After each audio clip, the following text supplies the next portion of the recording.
feelings you get as you get to regroup with people that have been important to you. We're going to keep trying to stay on a time schedule today, but I do want to tell you just a really brief story that I think is rather symbolic of where we are tonight. And that was that, like many of you, our routines are really out of whack. And yesterday I had one of my tougher days since the flood started. And so I was able to get up and go for a pre-dawn walk. And went up to the ledge up by the L, and I watched this huge full moon descend over Lyons. And as I looked over the town, there were lights everywhere except in our confluence. And there were only 2 street lights there. And it made me so sad. And as I turned around to walk to the east, this beautiful, beautiful sunrise was coming up. And it just gave me, once again, that whole emotional wave of the darkness we have faced and the turbulence that full moon causes, and then to turn and see this beautiful dawn rising. And I think it is just really, really appropriate for our meeting and our timing today that we go from this disaster response to our long-term recovery. And I just wanted to share that with you because it was only my 3rd walk in 3 months that I've gotten to take, and it was really, it felt really good to get back there on that ledge and watch a new day rise for all of us. I see Doug Stahl shaking his head. He takes that same walk in the mornings, I think, and can appreciate what I experienced today. It was about 10 to 6. So anyway, tonight I get to do a couple things. I want to take an opportunity to once again thank our many, many volunteers, and we've tried to do that every week throughout our recovery. However, tonight I also want to thank not only our flood volunteers, but the volunteers that help us all year long to keep the town of Lyons operating well and to give really good public input. And so we usually host a little volunteer appreciation each December, and we're not going to be able to do that this year. And so I just want to take a few minutes to recognize some of our boards and commissions that serve you and represent you each month, each week in some cases, that helped us be ready to respond to this disaster and to help us get through this long-term recovery. So I'm going to name those commissions, and if you serve on those, would you please just stand and stay standing. First of all, we have our Planning and Community Development Commission, also called the PCDC. So if you're here, Michelle, where are you? She's the chair. Please stand. If you're on the Planning Commission, I want you to take a look around.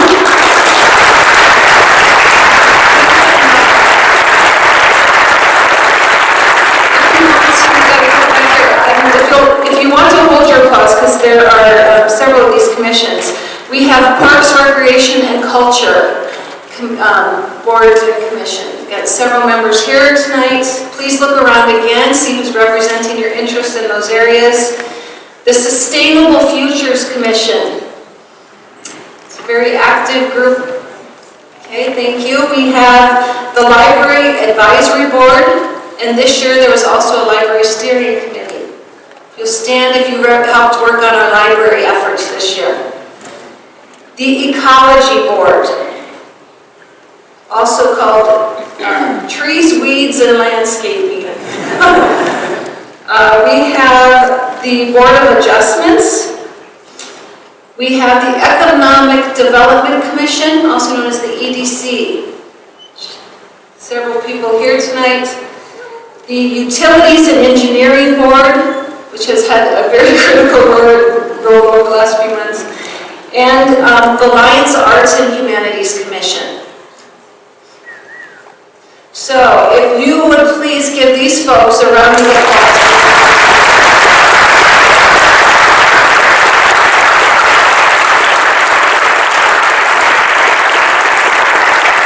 I have to tell you, these folks work really hard. They give a lot of time. They're not paid. And they're really critical to the town of Lyons being as progressive as they are, or we are. And tonight, as we break into our smaller groups later tonight, we need to remember that sometimes we have to refill our tanks a little bit. We have all been volunteering and working really hard. So we want to make sure that you know that volunteering to serve on a board and commission or a working group is open to all of you, and we would love for you to join us and share in that energy and help bring life to those new committees. And I want to introduce now, if I can, Edward Keene and Jeremy Matson. Now, these two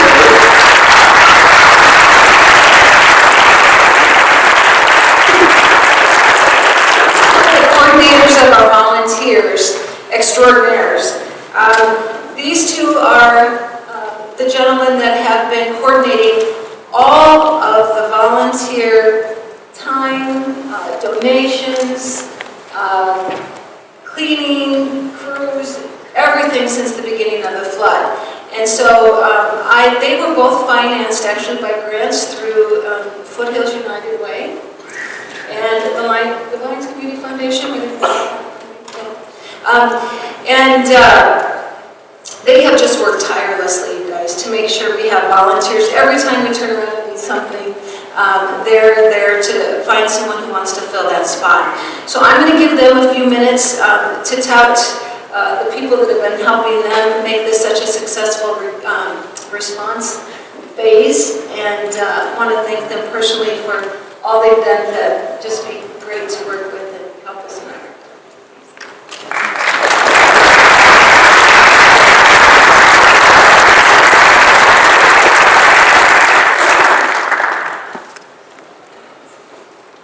3.5 months of volunteerism and condensed into 4.5 minutes. Here we go. Actually, all you have to do is look at these slides up here. But I wrote something for you. If you live up on 4th, you may have noticed 2 of those pods, those PODS boxes there on the street. And I'm sorry, sometimes we get the road a little blocked up.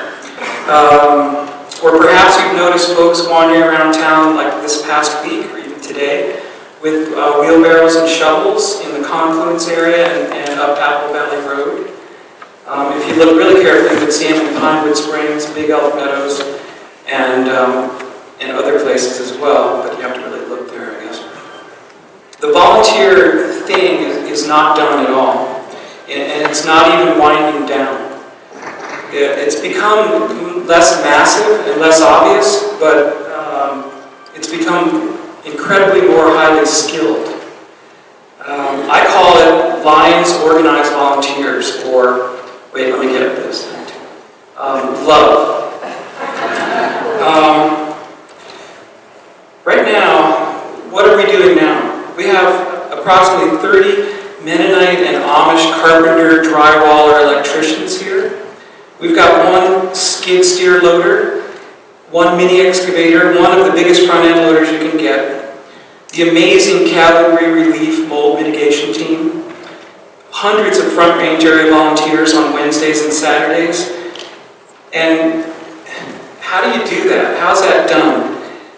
I want to take a moment to appreciate a few extraordinary people who've been leading this thing and doing the little nitty-gritty, all the steps. It's paperwork driven, it's got insurance, it's got tools, it's got machines, but most of all, it's got people.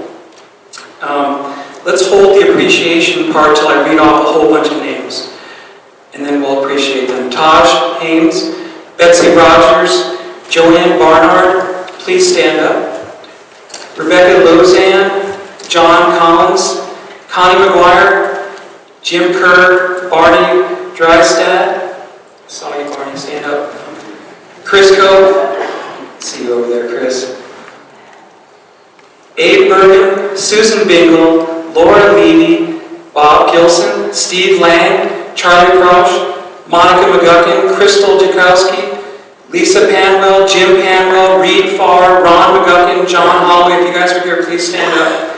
Wynn Palmer, Dan Siddall, Steve Tarbett, Greg Fries, Kurt and Mary Jo Hensey. Did you guys make it? Oh, they're late. Larry Glover, Mike Porter, and all the folks who have been volunteering that I can't remember right now. I'm sorry. So if you've been working hard with us, please stand up too. And you got a few more, Jared? Yeah, those are really some of the core volunteer leaders that we've had helping us, that have kept us rolling. But we'd also like to thank the volunteers that have helped out at the disaster recovery centers, Lyons table, anybody that's worked at the disaster recovery center, please stand up. I don't know if there's going to be anybody sitting after we go through all the list of people that were groups that we're going through. Anybody that's helped at town hall, working on paperwork, doing anything, filling in, please stand up. Where do we stop? Really, yeah, any of the volunteer leadership team, the 4 Mile Community Store Lyons. We've had people that have just been there this entire time and really kept us rolling. So, again, please give a round of applause to everyone here.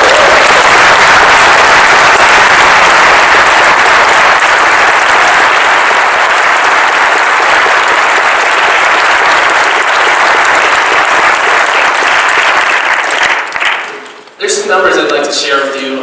We've got some unofficial numbers from the volunteer hours that have been logged so far. We've got over 20,000 hours logged. These are unofficial, mind you. We're still working on them because it's very hard to track this many volunteer hours.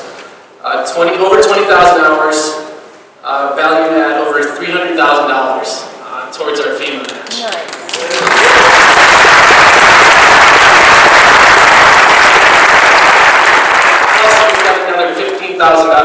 Hours that is an unofficial, undocumented estimate. And so that puts us at a total of over $500,000 towards our FEMA match.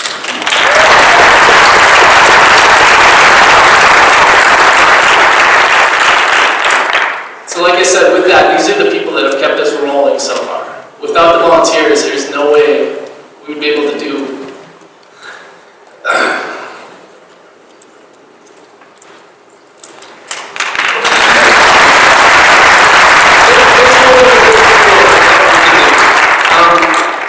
So if you want to volunteer, please go to lyonsvolunteers.org and please volunteer. You can sign up, you can go ask for help on your house through that website. And if you have hours that you haven't reported towards our FEMA match, you can go to that website and report those hours as well. So again, thank you all, volunteers.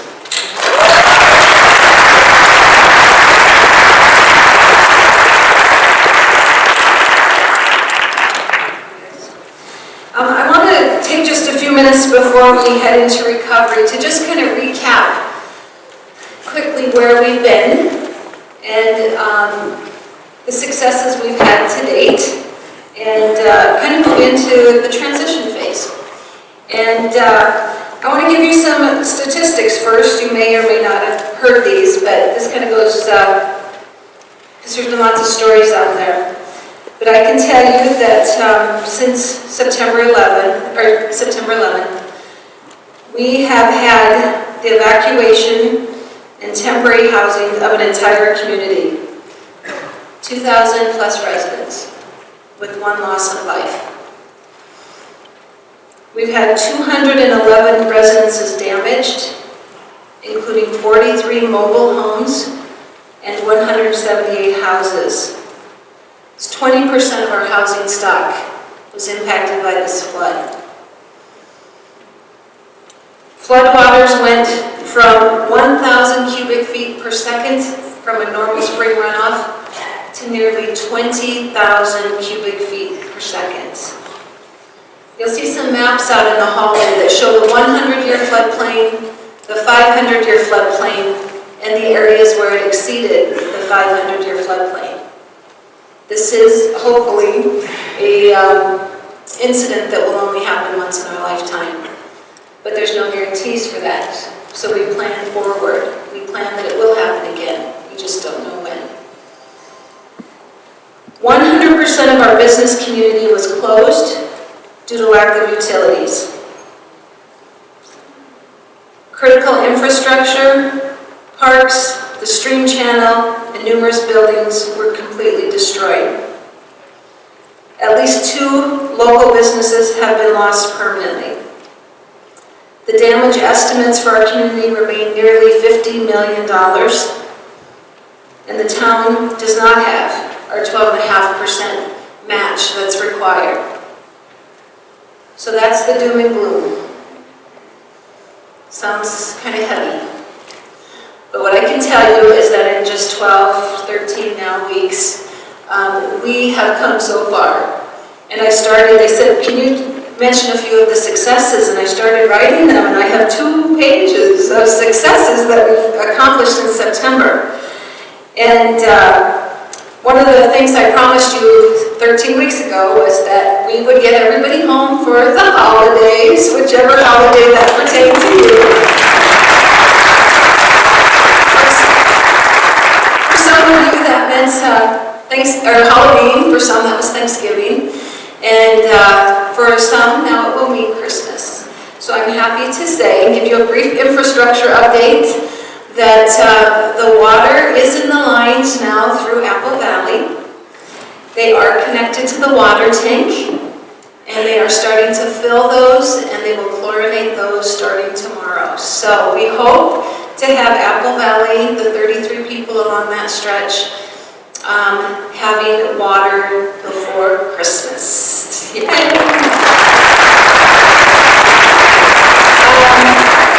If you notice today, Highway 36 through the center of town, they're striping it, they paved it.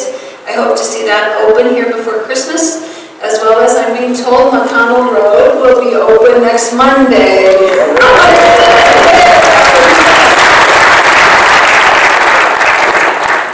We want to bring the water tank back online in January. We're going to wait to not do that over the holidays in case there's any issues with that water tank coming back on, but we will all be connected back to the water tank in early January.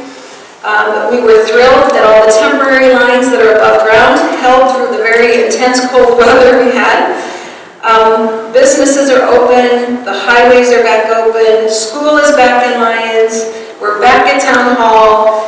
Kyle has a temporary public works facility, and we managed to have our Halloween and holiday parades in the midst of all this.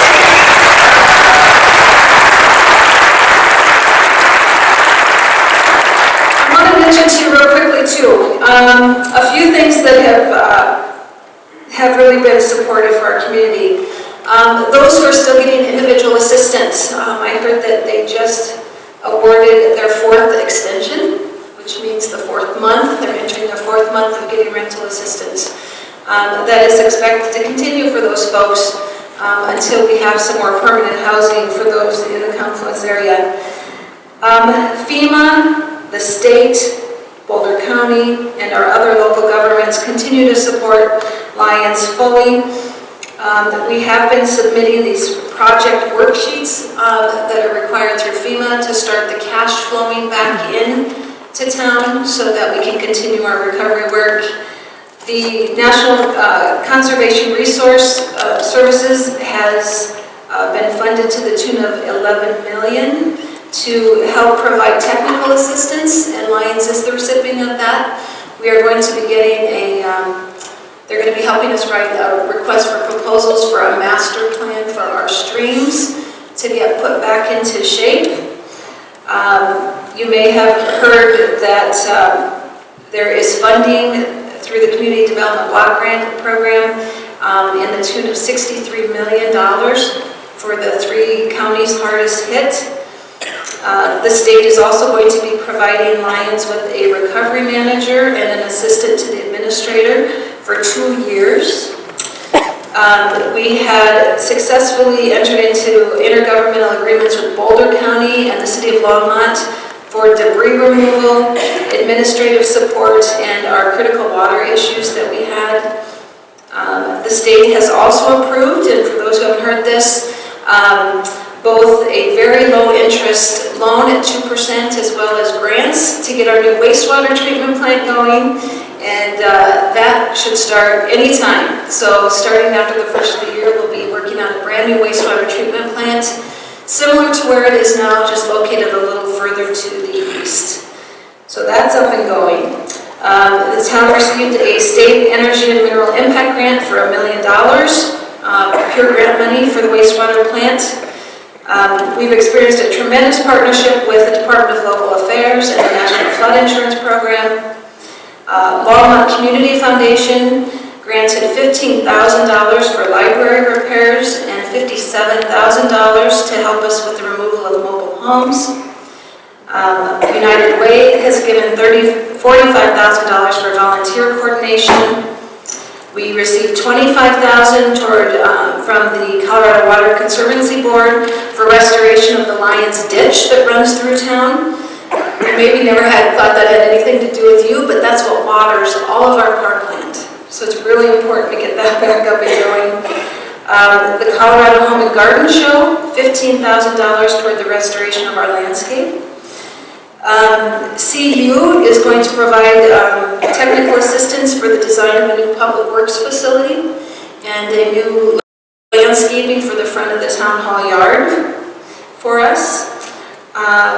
CIRSA, who's the town's insurance provider, continues to be really supportive, even though we are their largest claim ever in the history of their company. And we're able to really speed up town hall's recovery and get us back in there so school could get back. Xcel Energy installed all new gas lines in town instead of just repairing them. CenturyLink chose to upgrade to fiber to our community. This disaster has created some tremendous employment for our local contractors and laborers. We've had tremendous support for individual and business recovery from Canned Aid, the Lyons Community Foundation, Colorado, and other benefits that were held, Salvation Army, National Guard, cleanup crews, and literally tens of thousands of hours of volunteers and donations. And the other successes is the tremendous guidance and perseverance and stamina of your local leadership, your elected officials.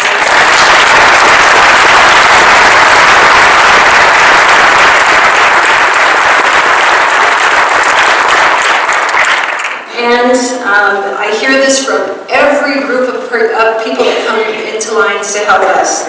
They cannot believe the outstanding patience and support and inspiration of our public. So I wish you would all stand and give yourselves a round of applause and remember that we're all still standing.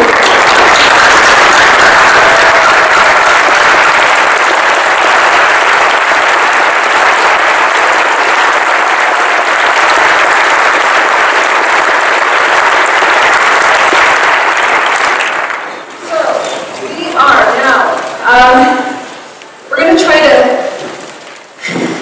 lower the shades a little bit on what's behind us, and tonight is the night we move forward. And we're going to move forward together just as we've come through this. Just tonight, our Planning Commission Chair, Michelle Allen, said to me, you know, Victoria, in a way it's probably a blessing that everyone in our community had to leave, because we have a much greater respect and empathy for those who are still not home.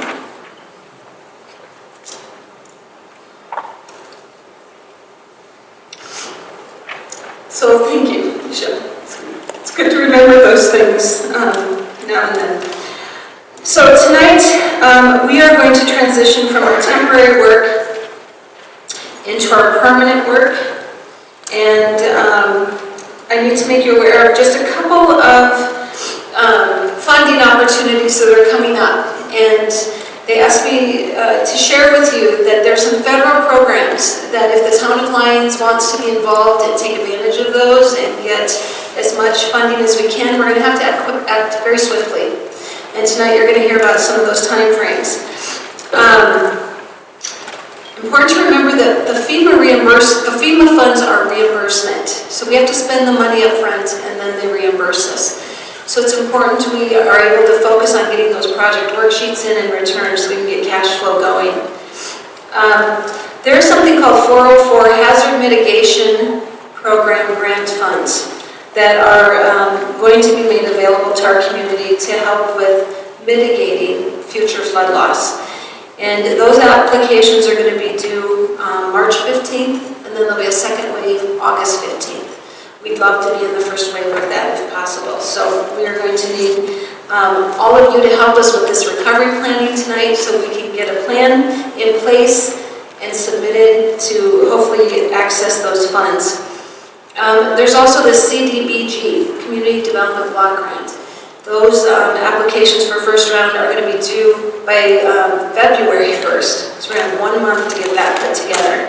So we're going to need everyone's support in getting these things going. At this point, there is no funding yet for the actual stream work. We have some funding to do the stream planning, but not the stream work. You'll see that heavy equipment went into the stream today. They're starting to do temporary emergency work on the breaches so that we are better prepared for spring runoff. But we really want to get some things submitted so that we can get those dollars flowing and get the stream taken care of, hopefully before spring. So those are some of the things that are in progress financially. But we are going to start transitioning from temporary to permanent work in regard to roads and bridges, utility infrastructure, the public works facility, the wastewater treatment plant, parks cleanup they've done some cleanup in the parks and we're going to start the big work, stream recovery, the library reconstruction, and then flood-proofing houses that are going to choose to stay in the confluence area. So there's lots of work happening. Someone asked me, is it getting better? Is it getting better now that we're through the worst part of it? And I have to actually say, I think it's getting harder. During those early days when your adrenaline's running and everything's pretty black and white, we need to do this, we need to do this, we need to do this. And now comes the process while we're still trying to heal that we also have to be visioning forward and getting lots of people involved in really short time frames.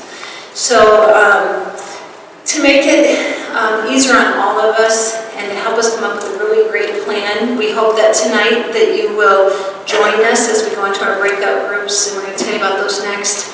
And join us in trying to revision Lyons and keep the things, treasure the past and look forward to the future.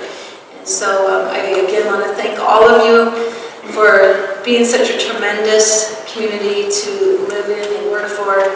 And I appreciate your support through this and look forward to rebuilding Lyons even better. Even better. It's hard to imagine that could be better, but even better than we were. So I want to introduce Tim Gelson. Tim, are you going to introduce yourself? Okay. Tim is with our FEMA long-term disaster recovery team. So, Tim.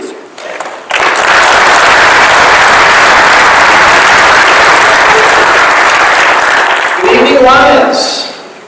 Need a little support up here. Great. It's so nice to be here. I'm from the federal government and I'm here to help. Right? I'm also a Colorado native. I live in Kittredge and my FEMA registration number is 45047-1979. Like many of you, I am more familiar with drywall mud, tape, screws, dry lock, than I ever thought I would be 3 months ago. I've also had the opportunity to clean out my basement in ways that my wife really appreciates. It's great to work at home. I've done this type of work across the nation. FEMA has several programs, many of which you know. There's individual assistance, there's public assistance, there's hazard mitigation. Most communities, when somebody like me comes to the community, it's not really a good sign in a lot of ways. I'm kind of the last person you want to meet because it means your community has been through a significant event and you've suffered some damage and disaster that needs a little bit of extra attention and extra support. And FEMA provides this through something called the Community Planning and Capacity Building Recovery Support Function. We're actually one of 6 of these functions that are activated. Oops, kind of technical, and I won't jump into the acronym soup that FEMA is sometimes known for. But what I want to tell you tonight, what I want to share with you is that you're not alone. If you had a chance to sit in this room before we started this session, maybe you caught some of the videos we were showing. And in a moment, we're going to watch one from Vermont, the governor of Vermont, Governor Shumlin. I think can describe for you why recovery planning is so important. What I want to express is why your participation is so important. Recovery begins with you. You all know that. I know that. And without you, it's going to continue. It's going to happen. Your opportunity now is to take kind of the deck that's been, the hand that's been dealt to you, and determine what comes next. And that's an exciting opportunity, I would say. I mean, put the disaster and the tragedy behind you. The opportunity in the future is to take what you have now and look for the opportunities, look for the resources, and build your community back stronger and better, and envision a future that you may not have been able to envision before the event. None of what we're going to do tonight or in the upcoming weeks will change your existing planning or the values, the vision that you have for your community. It's really asking you to take those values and vision and that work and look at it now through the lens of, the Colorado flooding this year. So I am, one part of a very large team. I have the fortune of working in the state of Colorado. Not only do I get to sleep at home at night, my wife's very pleased with that, but I also get to work with great professionals in the state of Colorado, including, and I'm going to put some people on the spot here, including Ian Hyde from the Office of Emergency Management. He is your state disaster recovery manager. Also, there's Ann Miller from the Department of Local Affairs and there's some other folks from local affairs. The great thing about Colorado is that they have this kind of structure in place. Oftentimes when we go to communities, when we go to the state after a disaster, there isn't this kind of organization, there isn't this kind of dedication and commitment to support that we enjoy here in Colorado. So just know that that's a huge difference. To the extent that these things are competitive, I think that's an advantage for Colorado. I'm so pleased to see how much traction you have and how far you've come so far. You've got a long road ahead of you. We have a long road ahead of us. And I want you to know that you're not alone. There's deep resources and support for your activities. I'm shortly going to be joined on stage by my colleague Toby from Natural Capitalism, who's going to talk a little bit about recovery planning and kind of get into how the structure in the town is proposed. But first, I think we'd like to show a quick video. So, without further ado, I'd like to introduce Governor Shumlin from the great state of Vermont.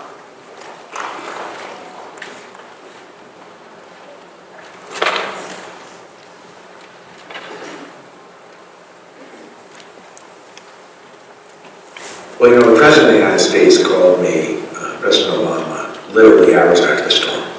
And he said, "I heard what was happening up there, tell me more." And he happened to call at a time when I had figured out, having surveyed the damage, that this thing was much bigger than what Vermont was able to respond to. Bottom line is, he unleashed every secretary and cabinet member in his cabinet. He said, "We'll do whatever it takes, Governor, to help you in your time of need." To me, I think a whole community recovery means that we have a community that's more resilient to storms, but also is better organized to deal with storms in the future.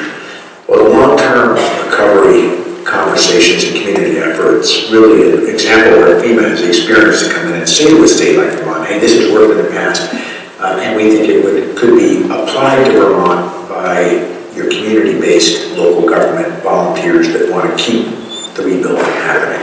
And basically what it's allowed us to do is enter into a dialogue with communities, with our regional planning planning commissions, with our local select boards, with our mayors where we have them, and with our volunteer base to ensure that we are tailoring a recovery package for that community that makes sense for them. And that's really important.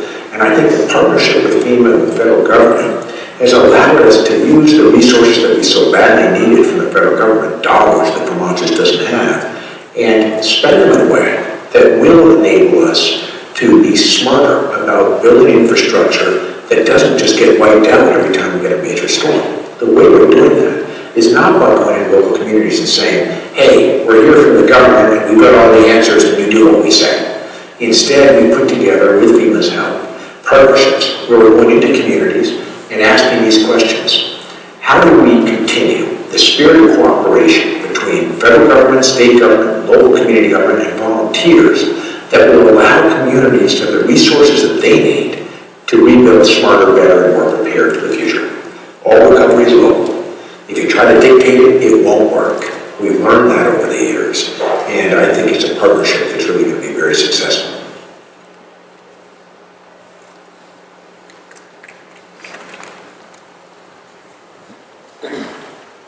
I'm going to be pretty brief because I want to make sure that there's enough time for Julie to walk through the process of what the recovery plan is.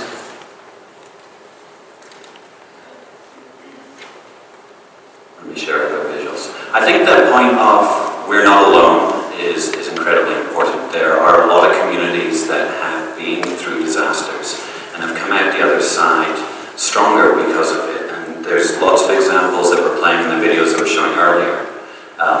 Greensburg, there's Soldier Grove in Wisconsin, and all of those examples are going to be available online for you all to look at in your own time. But who am I? That's probably important.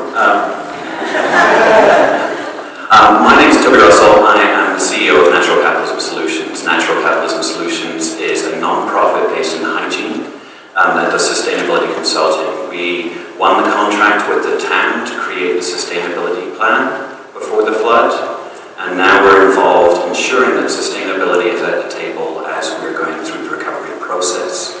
And I think the insights that I want to bring tonight is that Lyons can come back, and it can come back in an incredibly powerful way. From doing research into towns that have recovered successfully, and listening to stories of people who've been through disaster and got out the other side, I sat down and just started noting all the commonalities between the success stories. And as I started noting down, there wasn't one single commonality between towns that have made it through disaster that Lyons didn't already have going for it. So we, as a town, have all the resources and all the energy needed to come through this recovery far stronger than we were when we started. We have a small community, and we've got an involved community. And it's a strong sense of heritage of who we are. We're creative, artistic, we're open to new ideas. Businesses are entrepreneurial. They change, they mold with the times, and something happens every moment. There's geographical flexibility, so rebuild doesn't have to look exactly the same as it did before. We already have a wonderful comprehensive plan in place. We already started talking about the conversations of what would it take to make Lyons be a sustainable town, and we have incredible leadership. And it just happens generically, and I think what's really important about this process of the recovery is that it's not all going to be about the town staff and our leadership coming in and telling us what it is. It needs to be about all of your input coming in. People are recovering in a way that is more sustainable, is more resilient. Like bluegrass, when they're rebuilding the green area, they're putting it on an incline so that you get a better view of the stage. That's thinking beyond getting back to exactly where we were and how do we take this opportunity to be better. Similarly, the dairy bar is looking at opportunities to put seating inside as a result of this event that we've all been through. And I think our town's based around parks as well. We have beautiful parks. People come to our parks. They come to be a part of it. And they've changed. And I live right next to Bone Park, and I look out moonscape. And what's it going to look like when we recover? And is it going to look the same, or is it going to look different or better? We all have the opportunity to volunteer, put some time in this really finite moment of 8 weeks to try and revision what future we actually want the town to have. And so that's really the question that I want to pose to you as you break out into your various recovery groups is, what is the future we would like to see? We're not here to reinvent everything. We love who we are. We all moved to Lyons because it's a place that touched us, that we could resonate with, that had deep heritage, had diversity. It was welcoming to people from all walks of life. Let's make sure we keep the best bits of who Lyons is and build on our strengths to become stronger. So I truly encourage you to get involved in the various working groups, but begin to think about what is the future we're looking for. And there was an example that came up, I think Don reported this to me yesterday, the Lyons Happening site. And it was somebody, an anonymous poster, who put their vision of what this town looked like in a year's time, saying, looking back on the year we've had, we're in an incredible place. All these positive things have happened. Now, not all of those things have happened yet. But somebody was able to vision all the positive developments that the town could see within the next year and talk about it as if they were looking backwards. So I encourage, regardless if you're joining a recovery group or if you just don't have time because you have too many other commitments, make sure your voice is heard in the process. Make sure that we can build a Lyons that we all want to be in. And with that, Julie's going to talk through the actual process that we are undertaking.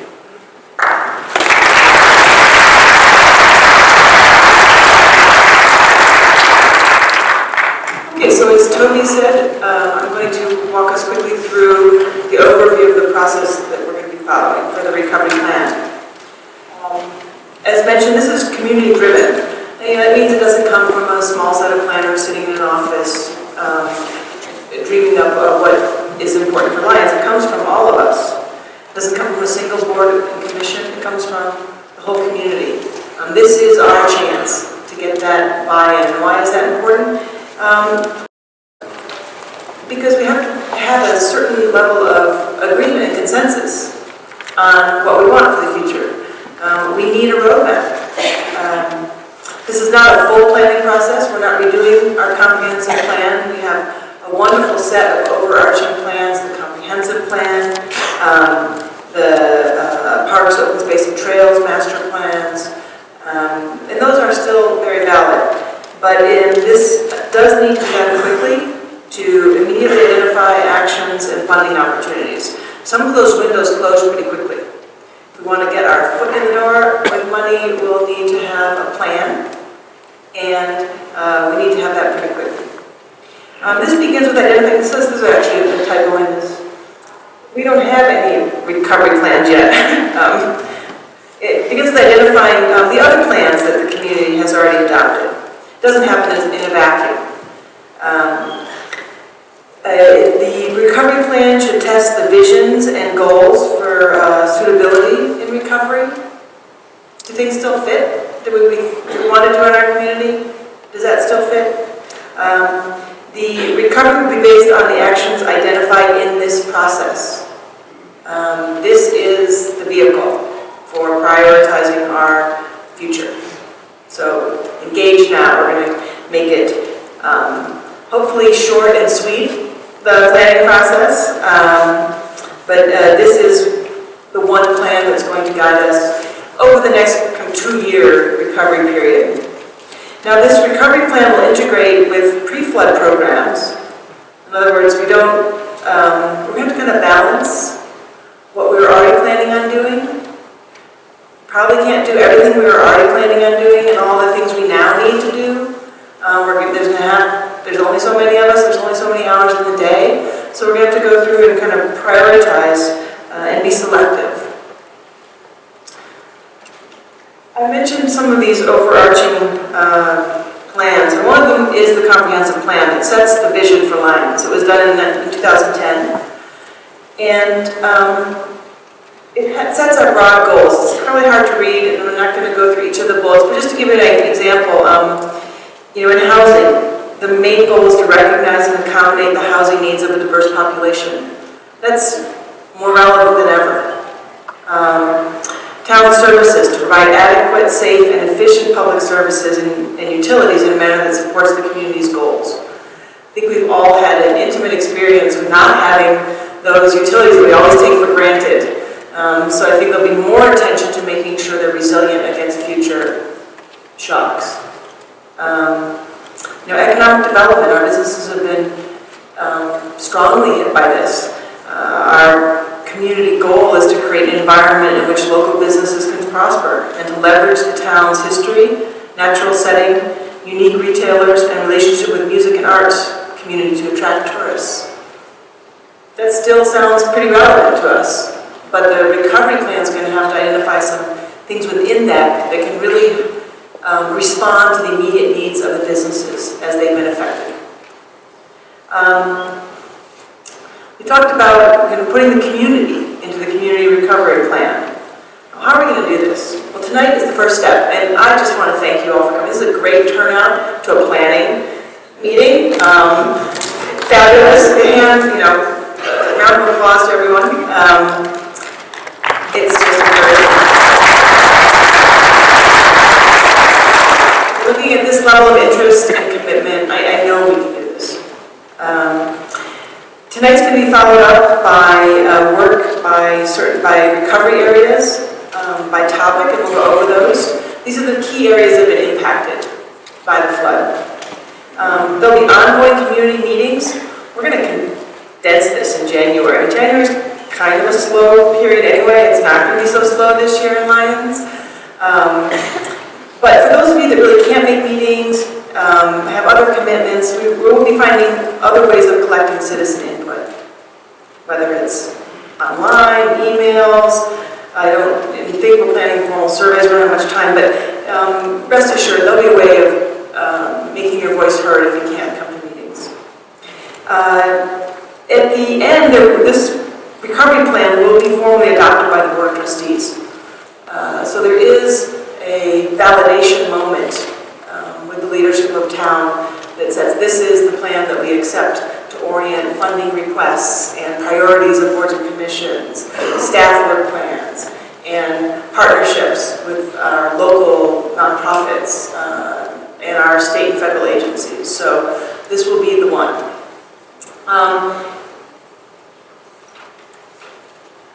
We've identified several key areas that are important to the recovery.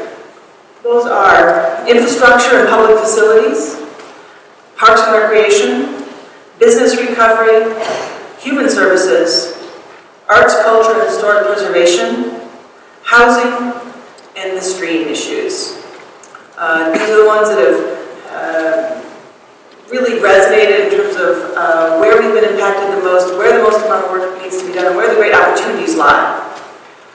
So as you decide which group you're going to go to in 3 minutes,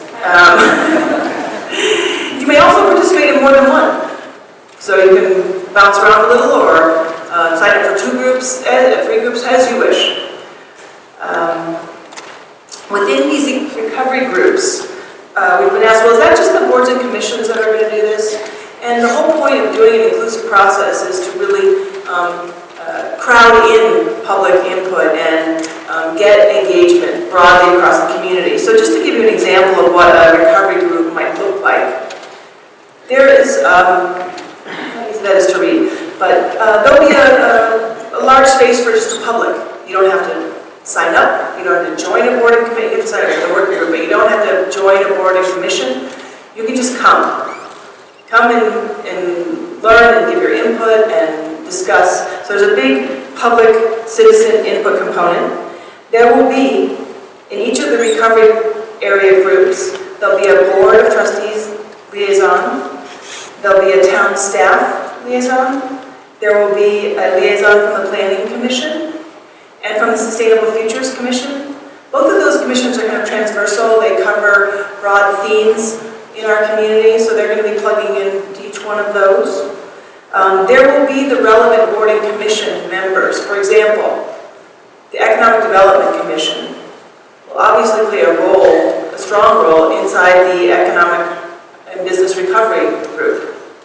But they will be assisted by the chamber, by businesses, by other groups in town.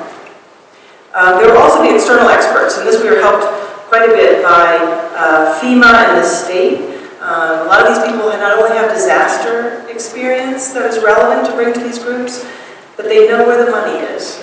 And so in identifying not only these great ideas, but how we fund it, they're going to be very important for those working groups. Let's see. No, that's great. So what is the overall framework for these recovery plan and these recovery groups? First, that the recovery groups be inclusive. This is a core principle, that they be community-driven. Town committees and commissions, boards and commissions will participate in the process. The recovery groups, the boards and commissions, the committees may put their other non-urgent tasks on hold. So each of the boards and commissions may want to take a look at their work program and just say, how do you fit in your participation in the recovery plan process, which is going to be January to mid-February, with your other priorities that you're working on. Recovery area leaders will coordinate the tasks and schedule the meetings. We have a lot of logistical help from FEMA and others. And there'll be, as I said, support from town, state, and federal agencies. Here is a visual representation of that, about how to get as much diverse community input as possible and integrate everyone who's working on a particular issue. This includes, as I mentioned, nonprofits, businesses, students. You know, if we're building the future of Lyons, would it be nice to have the kids give us some input? So we can work that out. Town staff, who often has the responsibility for implementing a lot of this, will have views and insights into this. It's going to be a joint and broad effort. We have an ambitious schedule, but I think that's good in this case, because we need to take advantage of opportunities, and we really need this roadmap now. So when I've talked to folks from other communities that have undergone disasters, I've been at several symposiums, I've talked to the FEMA folks that have experience across the country, the one common message is plan quickly, plan well, have a roadmap, get community buy-in, and then you'll be able to progress. So I think we're really taking that to heart. I don't think we can afford a 6-month planning process, so we're going to be speedy, but that's going to require your commitment. And maybe a weekly meeting over January in your area. So if you can clear your schedules a little bit, we will try and make this as efficient as possible, but let's all commit to this process. In terms of milestones and calendars, so you can get an idea of what's ahead, tonight is a kickoff meeting. We all take a nice holiday break and start up in January. The recovery group first official meeting will begin in January. There'll be announcements. By the end of January, we'd like to have each recovery area group create a list of draft actions. This will require brainstorming, researching, refining, and there'll be a common template between all areas to come up with goals and objectives, actions. We'll finalize those actions by mid-February, and we need to integrate. You know, housing needs to talk to human services. Economic development will need to find out what's going on with the parks, which is our economic driver. So there'll be a chance for integrating between the different groups. We'll make sure that things like sustainability is a principle that's carried throughout all those groups. And that action will be from mid to end February. Our goal is to have the report to the Planning Commission for their recommendation, and then to the Board of Trustees beginning of March, the month of March. It's ambitious, but I think it's doable. So, 3 minutes overtime, that's not bad. mention the recovery areas. I'm going to ask each of our Board of Trustees members who have just done a fabulous job. I just want to thank them personally for the time, support, just everything. And they all work in all these areas. So we have a board, a liaison in each area that's going to kind of give an advertisement to try and entice you to their group. And also tell you where the group meets. When we're done, you can break up. It's all on the first floor. And I'm going to turn it over to Hercutovich. And just introduce yourself. I think everyone knows you. Can you hear me? It's working. Hello, everyone. I am Kurt Yutovich, serving out my last term on the board. So, going out with a bang. And I do want to also echo what Julie said about thanking everyone for coming and being willing to help the town move forward. I never expected this many people. It's really incredible. So I'm going to be serving as the board liaison to the business recovery group. And it's not going to be any shock to any of you that the town of Lyons is highly dependent on sales tax revenue generated by our businesses. Well, due to the flood, we lost 2+ months of revenue that we really need. Not to mention that once services were returned, that we permanently lost a few of our businesses. So, in that we just approved the budget just this past Monday that included a 40% decrease in our sales tax revenue for the year 2014. This is huge. So it just goes to show you how vital the component of business recovery is going to be in helping the town of Lyons move forward. So I invite any of you that are willing to provide input, have ideas, pie in the sky, to join us in hallway 1, room 3. And I do believe they have a map out in the hallway that you can find. So hope to see you very soon. Hi everyone. I'm Sandy Banta, serving out my second and final term of the Board of Trustees. And I've been working a lot with the Utilities and Engineering Board. And I'm going to be working on infrastructure, public facilities, long-term planning. And I want you all to know that most of our temporary repairs are in place for our infrastructure. And as you heard from Administrator Simonson, the rest of them will be completed in the next week or so.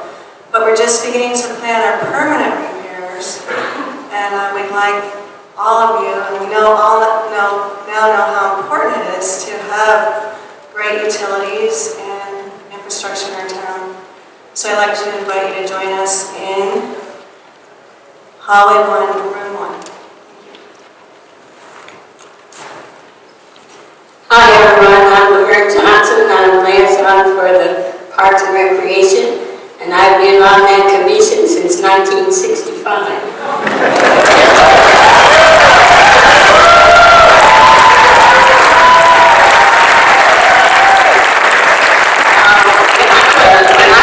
The only thing we could do is to go down to Meadow Park and watch the young men play hardball. When my kids were kids, the only thing they could do is the same, or go to the swimming pool. So we started baseball, and we started our commission, and we passed a park fee to support that. And through the years, we've raised, we charge like $1 now for parks. And then we passed the 1% sales and use tax. And to buy the railroad land, which included Meadow Park, because they were about to put 75 condos in there. Then when that was done, we passed the sales tax, we repeated it for our Parks and Rec director. And so through the years, we've got grants, we've had those park fees for matching funds, We've done everything so beautiful. And who could believe in 5 days it would all go down the river? And so we're going to revive that. We're going to start our baseball again and have camping and all that. And so we want to invite all of you with ideas and lots of hard work to join our Parks and Rec Commission. And we want to say that through the years, there was a house being built in Meadow Park, and we said, you can't build that house in our park. Well, to find out, the land came from a Planet Bluegrass farm. So for 70 years, we've been looking at that house and hoping that it could be part of our park. So 11 days before the flood, the town agreed to buy it, which was lucky for the Hayneses because Mr. Haynes just passed away. And she said if she had been down there, they probably wouldn't have made it out. But we do have a grant from Go Colorado to buy that. We have a grant from Colorado Garden and Home Show. And we want to thank Dave Cosgrove and all the parks people for all their hard work. And there's more to come, I'm sure. So we want to invite you to the Parks and Recreation Commission, and it's room 2, right straight down there on the right. So thank you.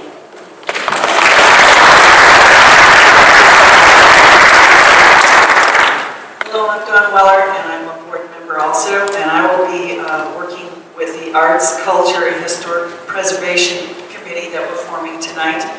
I don't need to tell you, you live in Lyons, you know how important all 3 of those elements are to our community and how integral they are to our business and therefore to all of our well-being. We have so many diverse events, art, music, dance, theater, plenary music, all kinds of delightful events that introduce people from all over the country to our community and keep them coming back. We also have an incredible amount of historic buildings and historic elements in our community that we want to preserve, and we need more than just Laverne to do that. We need your help.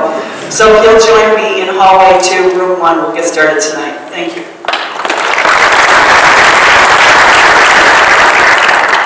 I don't think I introduced myself at the beginning. I'm Julie Meddown, I'm the mayor of Lyons, and I will be the liaison to the Human Service Group.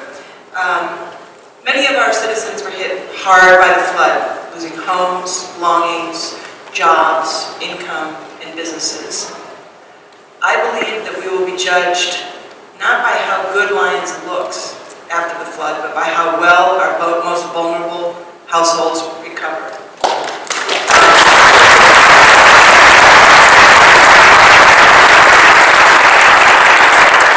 So how do we make sure that recovery addresses the basic needs of our hardest hit? This Human Service Working Group, and I hope to see you all there, will identify who our vulnerable populations are, what human services should be in the recovery plan. Right now, we've been working on basic needs, food, clothing, immediate shelter, rental assistance, mental health, financial counseling. And we need to look at how to support the unmet needs to help our individuals and families. So please come to hallway 1, room 4. I have to follow you there because I have no idea where that is. Hi, I'm Connie Sullivan, and I am the liaison to our ecology board. And so for this long-term planning effort, I will be the liaison to the stream task force. And I think we would all agree that we all relate very personally to our rivers in town. And the goal of this task force is going to be to design rivers that are not only, of course, a place where we want to recreate and just enjoy our scenery that we're so fortunate to have in this town, but also to create rivers that are very functional and sustainable. It's important we design rivers that prevent this from happening again. And so we want rivers that are also going to be a good habitat for wildlife, support our agricultural efforts both in Lyons and outside of Lyons, and be an even better economic driver for our community. So So I invite you to join us and give us your vision. What do you see in the river? How do you use the river? What do you want from the new and improved river through Lyons and all the way to Boom 3?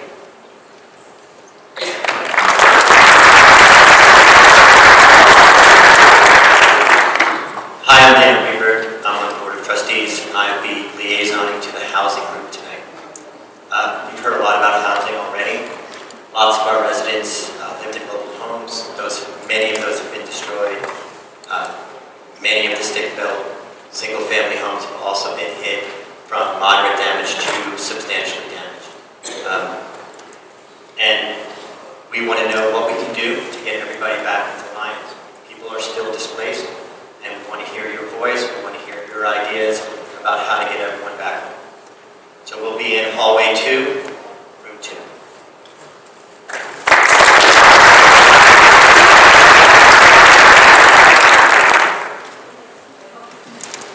So the next step is we need you to, as quickly and efficiently, because we need to make up about 10 minutes. Where does the library fall in this? I'm sorry. Where does the library The library falls under public facilities. Thank you. Okay?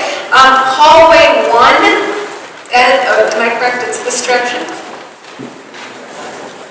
Straight up this way, hallway 2 this way.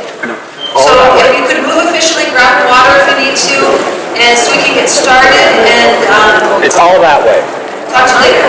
All that way.